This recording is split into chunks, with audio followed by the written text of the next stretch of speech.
Nagpositibo sa pulbura ang bangkay ni Ozamis City Mayor Reynaldo Parahinog Sr. at 7 iba pa na kabilang sa 16 na nasawi sa madugong raid ng pulisya nitong linggo. Base ito sa autopsy report ng PNP Crime Laboratory. Ayon sa pulisya, indikasyon ang gunpowder residue na nanlaban sa ginawang raid ang mga paruhinog.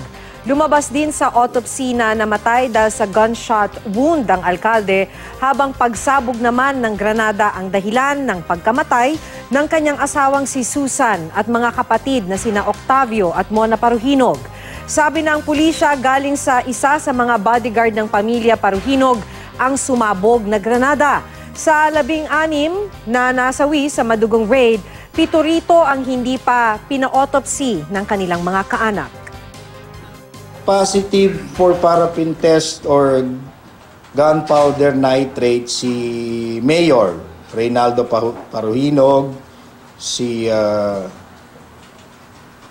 at iba pa ho nilang kasama. The firearms that were recovered in the premises were used. And there was a gun battle, there was exchange of gunfire, and it will reinforce na meron ho talagang nagpalitan ng putok kasi nandun po sa loob ng premises yung mga katawan na nag-positive sa gunpowder burns.